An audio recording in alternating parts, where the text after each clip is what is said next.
entertainmentbuilder.com.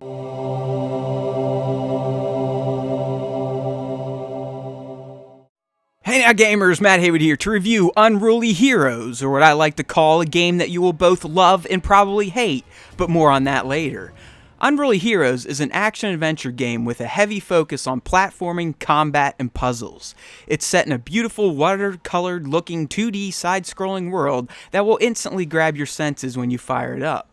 The visuals are truly mesmerizing and are on the level of Ori and the Blind Forest, which it also shares a few gameplay mechanics with.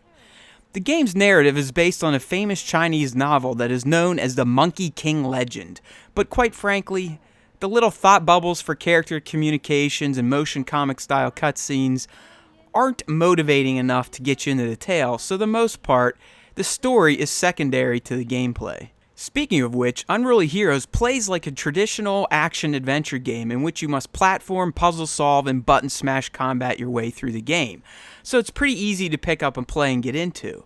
Its adventure mode is where you'll spend most of your time because it features 29 levels to conquer spread over 4 distinct worlds that are all complete with mini-bosses and level bosses to contend with. In this mode, you can play alone and manually switch between the 4 unique heroes under your control, or you can play local co-op. I went for the solo approach, and while I felt a bit lonely, I found the ability to switch between the 4 heroes to be a nice addition to the traditional action-adventure gameplay, because they all do have unique abilities that you can help solve puzzles with, get past tricky platformings with, or vanquish a particular foe with.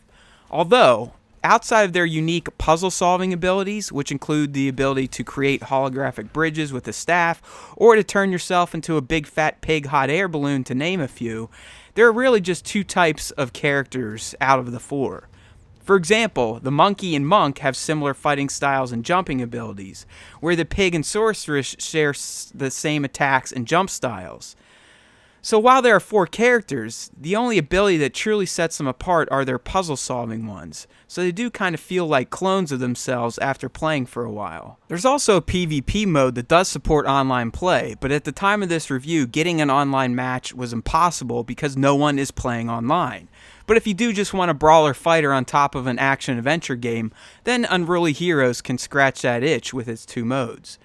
In terms of the adventure mode gameplay, I initially fell in love with it and couldn't put down my controller. But once difficulty started to increase and I spent more time with the controls, I started to get extremely frustrated, as in, should I throw this controller at my TV type of frustration. I credit this to 2 troublesome aspects of Unruly Heroes' gameplay. First off, its checkpoint system is a joke, and don't even think about returning to the menu mid-level even though you hit a checkpoint, because if you do, the level will be restarted even though there's no warning of such progress loss.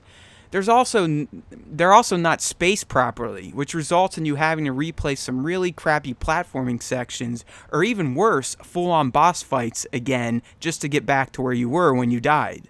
I had to replay a full boss fight after beating it and making my way out of the level because I was being a bit of a moron and didn't realize I could knock away some thorny vines that I thought I had to dash through.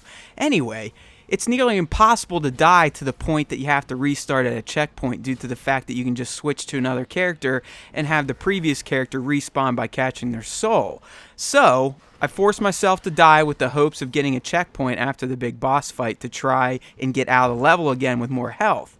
But to my chagrin, I was placed back before the boss, so I had to beat him again, and then get past the tricky part at the end that screwed me in the first place. One could argue if I wasn't dumb and just whacked the thorns, I wouldn't have gotten out of the level and moved on to the next one. But let's be real, who the hell wants to replay a boss fight after beating it and dying to some sketchy level design or player stupidity fault?